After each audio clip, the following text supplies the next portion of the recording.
2 years ago, my dad kicked me out of the house with $10 in my pocket and a warning to never come back. No argument, no explanation, just the cold slam of the front door and the sound of my life shattering on the other side. That night, I slept in a cheap motel that smelled like bleach and regret, wondering how a father could treat his daughter like disposable trash. For 2 years, we didn't speak. No calls on my birthday, no Merry Christmas, just silence and the occasional rumor twisted to make me the villain. Then last week, the phone rang. It was him. His voice was warm, almost syrupy, as he said he and my stepmother needed a temporary place to stay. My place, the lakefront home I built from nothing. I agreed to dinner this weekend. But this time, the ending would be mine to write. The rain was tapping against the wide glass panes of my living room, blurring the reflection of the city lights across Lake Washington. My home had that warm, lived-in stillness I'd fought to build Italian marble in the entryway. The low hum of a designer espresso machine in the kitchen, shelves lined with hard-earned books and contracts. It was the kind of place you walk into and know someone had to claw their way up to get here.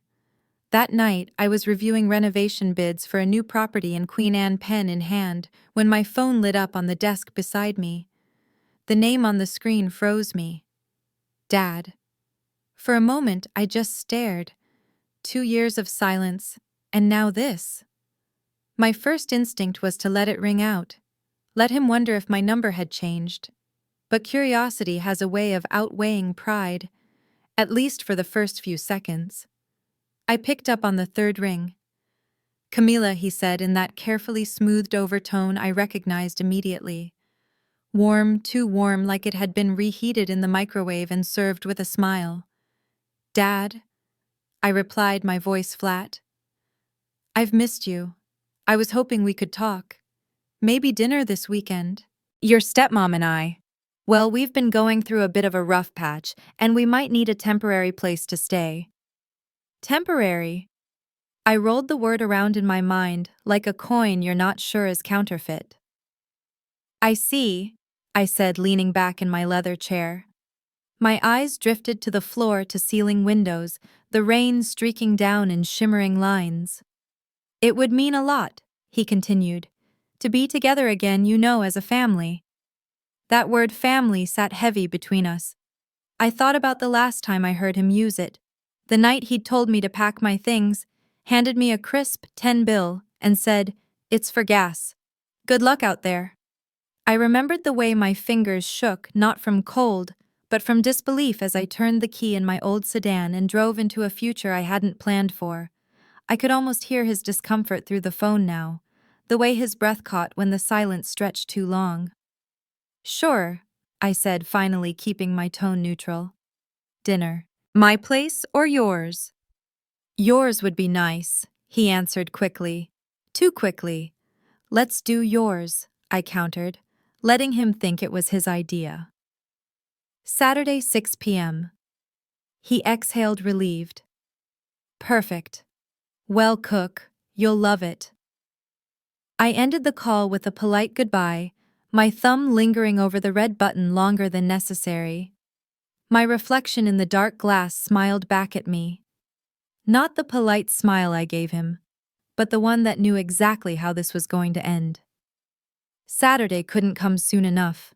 The smell of frying onions used to mean comfort to me. That night, it meant something else entirely. Cover for a conversation no one wanted to have in the open. I had just finished my late shift at the diner. Shoes soaked from the Seattle drizzle apron stuffed into my bag, my keys scraped against the lock of the front door, and I stepped inside to find boxes. Not mine, not labeled, just stacked along the hallway like silent guards. Dad was sitting at the kitchen table, his hands clasped, knuckles white. Across from him was Marlene, my stepmother, stirring something on the stove without looking at me. "What's going on?" I asked, setting my bag down, slowly scanning the room for answers. Dad didn't waste time. You need to pack your things tonight." My brain lagged behind his words like they were coming through a bad connection. Pack for what? "You can't stay here anymore," he said, his voice clipped. "Final." It's not working out. I looked to Marlene, but she kept her back to me, her spoon moving in slow circles. You're 24, he went on, and you still haven't figured out what you want to do. It's time you learned how to stand on your own. Stand on my own. I'd been working 2 jobs since I was 18, paying for my own car, buying most of my own groceries. The only thing I hadn't done was leave because I thought family mattered more than independence. I just need a little more time, I said quietly, my voice threading between anger and pleading. He shook his head. No, you need a wake-up call. That's when he reached into his wallet and pulled out a single crisp bill. $10.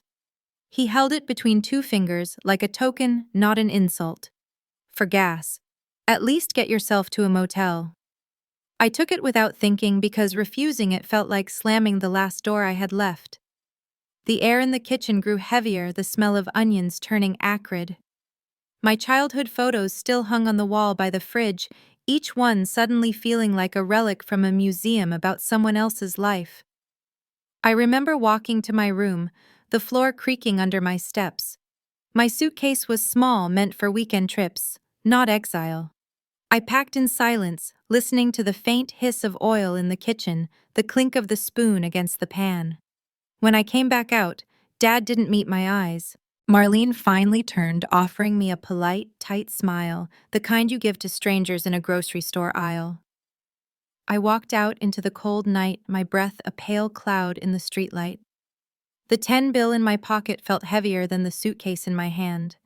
I didn't know it then, but that moment would be the spark that burned away the last illusion I had about what family meant.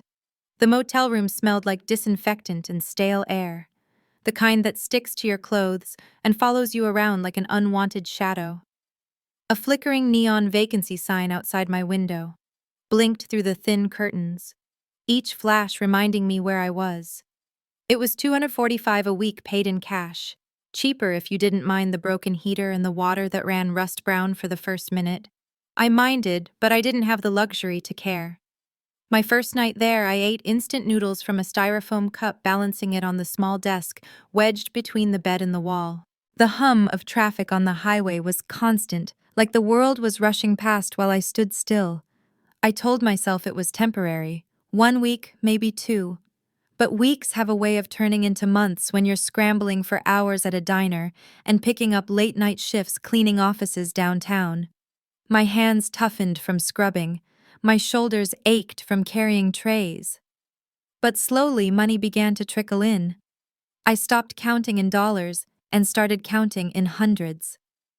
Then came the call that changed everything. Not from Dad, but from a coworker named Elise.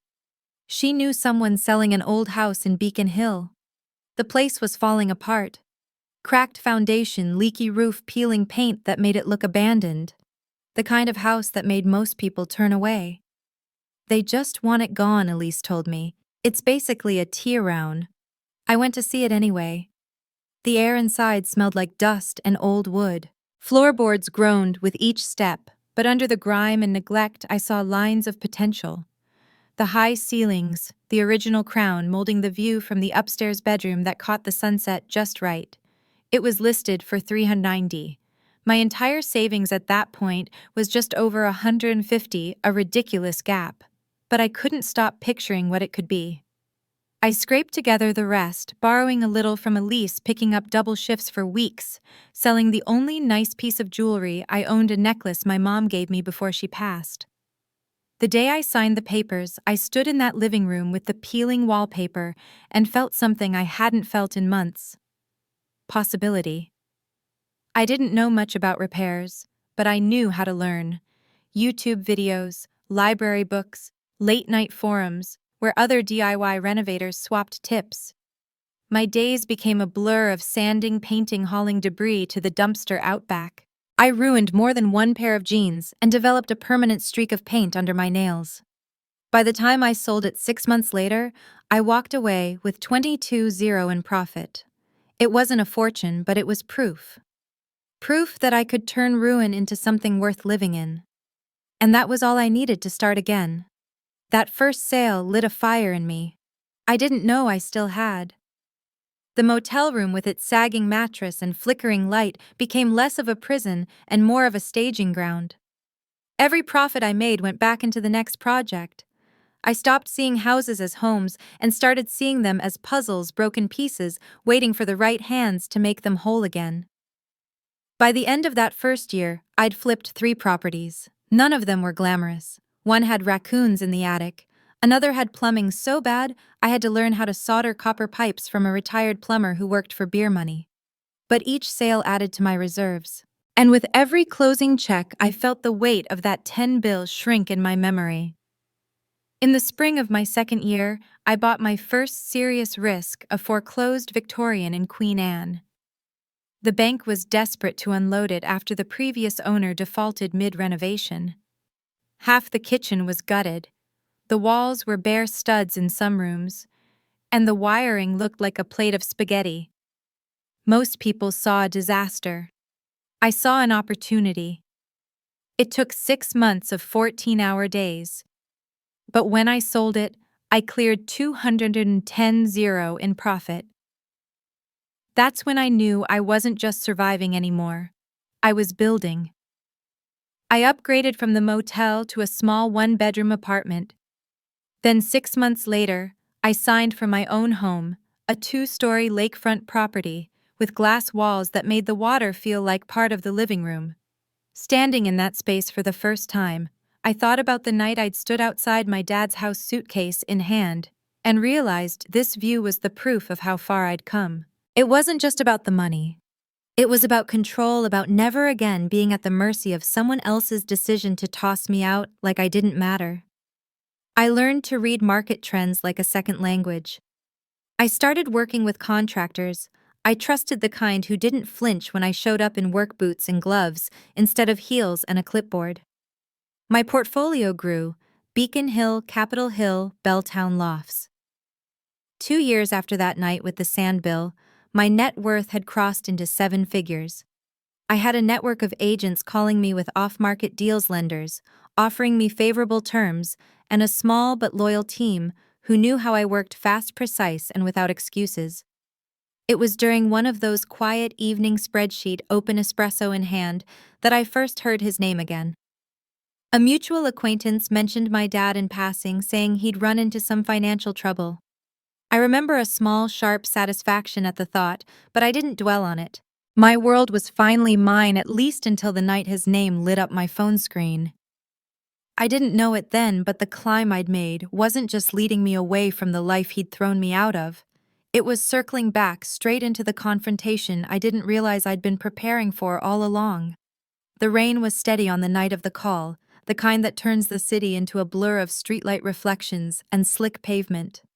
I had been in my office reviewing the numbers for a duplex in Fremont, when my phone lit up again with that familiar name. Dad. I answered on the 3rd ring. Camila. He said, his tone dipped in the same manufactured warmth I'd heard 2 nights earlier. Your stepmom and I were talking, and we'd love for you to come to dinner this Saturday. We can make it just like old times. Old times, I almost laughed out loud. The last family dinner I remembered ended with me packing my suitcase while Marlene sautéed onions, pretending I didn't exist. What's the occasion? I asked, my voice even. Well, he said, hesitating just long enough to be suspicious. We thought it'd be nice to reconnect. Start fresh. Start fresh.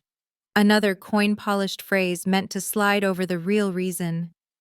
Dinner's fine, I said, leaning back in my chair. What time's 6 Hazara at our place? He sounded relieved, like the hardest part was over. After I hung up, I sat in the quiet listening to the rain drum against the glass. People don't change overnight. If my father was reaching out, there was a reason, and it wasn't just nostalgia. Saturday came. The air was sharp with early winter, and I drove across the bridge with the skyline glowing behind me. Their house looked smaller than I remembered, its paint more faded, the lawn less kept. Marlene opened the door in a dress that was trying a little too hard, her smile wide, but eyes scanning me the way a realtor sizes up a buyer. Camilla, you look amazing, she gushed, pulling me into a hug that lasted exactly as long as it needed to feel performative. Inside, the table was set for 3. Candles, the good plates, a roast that filled the room with a scent I recognized but didn't trust. We made small talk over salad, the conversation skimming over safe topics, weather, the cost of gas, the Seahawks. But halfway through the main course, Dad put his fork down and cleared his throat. "Camila, we've been thinking," he began. "You've done so well for yourself. And we're going through a bit of a transition." Marlene jumped in, her voice all gentle urgency. "We thought maybe we could all work together, combine resources. There's this investment opportunity." There it was, the real invitation, not to dinner, to my bank account. "What kind of opportunity?" I asked, keeping my tone light. "A family venture," Dad said. "Just a little capital to get us back on our feet. 200,000 should cover the startup phase. 200,000, not 10, not 20, 200. I smiled. "The kind that doesn't reach your eyes. That's specific." They both leaned forward slightly, like sharks sensing a drop of blood in the water. "Just think about it," Marlene said. "Family sticks together." I sipped my wine and let the moment stretch, filing away every word. If they thought this was going to be a simple yes or no conversation, they didn't know me at all. I didn't give them an answer at dinner. Instead, I smiled, thanked them for the meal, and promised to think about it.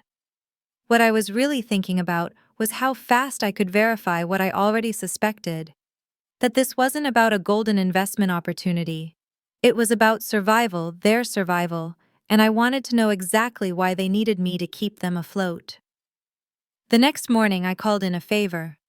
A client I'd sold a commercial property to last year had a brother, Dean Larson, who worked as a private investigator. Former FBI Dean had the kind of calm, clipped voice that made you believe he'd seen everything and didn't need to exaggerate. "I need background checks on 2 people," I told him. "Full workup debts, legal issues, business records, anything you can get without breaking the law, and it stays between us." Dean didn't ask why. "Send me their full names, dates of birth, and any addresses you've got. I'll have something for you in a week." It only took 4 days. When I met him at his office, he slid 2 thick folders across his desk, like they weighed more than paper should. "Your father first," he said. Last year he borrowed heavily from 3 different private lenders to fund a real estate development in Tacoma. The project stalled. He defaulted on 2 of those loans. Total debt currently sits at just over 400. At least one lender has hinted at taking it to court. I flipped through the folder: loan agreements, overdue notices, tour emails from lenders threatening legal action. The man who once told me to stand on my own had built himself a house of cards. Dean tapped the second folder. "Your stepmother is more creative. She's been running a charity drive through social media, claims to raise funds for cancer patients. She's collected about 180 in donations over the past year. That's a lot of goodwill money," I said, already knowing what was coming. "According to her medical records," Dean went on, "she's never had cancer, not a single diagnosis, and none of the listed beneficiaries exist, at least not in the names she's using publicly. In the business, we call this charity fraud. The IRS calls it unreported income." I closed the folder slowly, my nails tapping against the cardboard cover. Every suspicion I'd had about their sudden interest in family was now printed in black and white. Dean leaned back in his chair. "You've got enough here to cause them serious legal trouble. The question is, what do you want to do with it?" That question stayed with me on the drive home. The city lights blurring past in streaks of gold and red. What did I want to do? Part of me wanted to confront them directly, slam the evidence on the table and watch their faces crumble. But another part, the smarter part, wanted something more. Not justice, but timing. The kind of timing that would make sure the damage landed exactly where it needed to. By the time I pulled into my driveway, the answer was clear. If they wanted to play the long con, they were about to meet someone who'd perfected the long game. Saturday came again, 1 week after our family dinner. This time the invitation was mine. I told Dad and Marlene I wanted to talk about their proposal over dinner at my place. I insisted on cooking. They didn't need to know I'd already cooked something else entirely. The plan. My lakefront home looked perfect that night. The candles were lit, the fireplace flickered, the table set for three. I'd even opened a bottle of wine I'd been saving for a special occasion. Apparently, poetic justice counts. They arrived right on time. Dad in his best jacket. Marlene in a pearl necklace that I'd later learn was bought with charity money. "You've really done well for yourself, Camila," Marlene said, scanning the open concept living room with eyes that calculated more than admired. "I've worked hard," I replied, simply motioning them to sit. We made small talk through the salad course, my hands steady as I poured the wine. I could feel their anticipation building with every sip, every polite laugh. They were waiting for me to bring it up the 200. By the time the roast was served, Dad cleared his throat. "So have you thought more about what we discussed?" I leaned back, meeting his eyes. "I have, and I want to help." Marlene's face lit up, her fork pausing midair. "That's wonderful, Camilla. You won't regret it." "Oh, I won't," I said, reaching under the table to pull out 2 manila folders. I slid one to each of them. "In fact, I think you'll find this arrangement enlightening." They looked down, confused at first. Then the color began to drain from Marlene's face as she flipped through the pages. Copies of bank statements, emails, loan defaults, and in her case, screenshots of her charity transactions. Dad's jaw tightened. "Where did you get this?" "Let's just say I did my homework," I said evenly. "Before I invest in anything, I like to know the full scope of my partner's history." Marlene slammed her folders shut. "This is an invasion of privacy." "No," I said, my voice cool but razor sharp. "This is due diligence, and honestly, I'm still being generous because I could send all of this to the IRS, the State Attorney General, and those private lenders you've been dodging." Dad's face was red now, a vein pulsing in his temple. "You think you're better than us just because you made some money?" "No," I said, leaning forward, my elbows on the table. "I think I'm smarter than you because I learned something the night you gave me that 10 bill.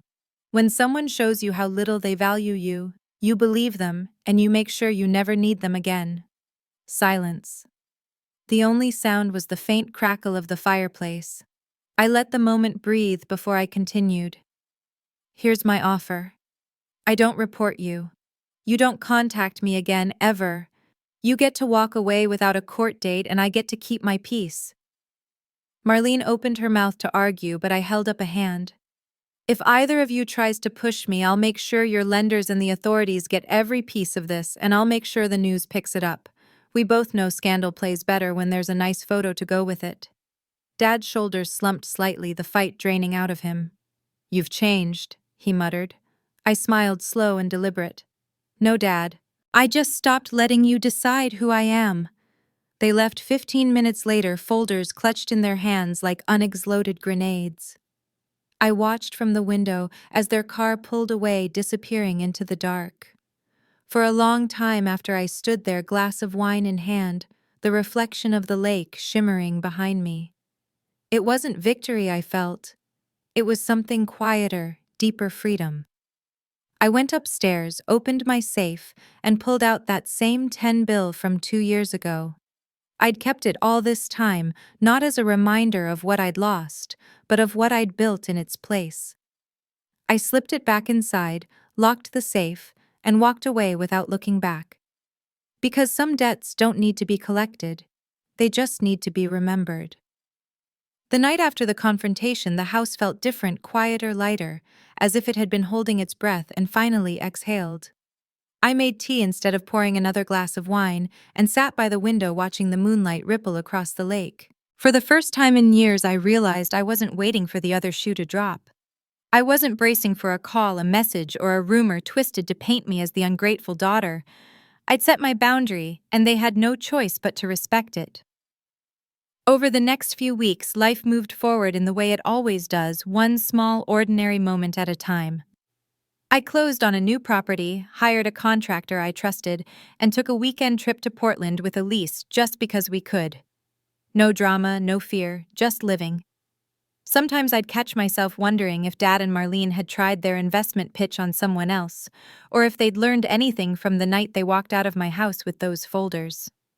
But then I'd remember something important. It didn't matter, because the point wasn't to change them, it was to protect me. One rainy Sunday, I cleaned out my home office. Buried in a drawer under old receipts and expired warranties, I found the key to my safe. On impulse, I opened it and pulled out the 10 bill. It was creased, worn at the edges, still faintly smelling of the leather wallet I'd kept it in during those motel months. I ran my thumb over its surface, remembering how heavy it had felt that night, like a verdict. Now it felt weightless. I thought about framing it, maybe hanging it in my office as a reminder of where I'd started.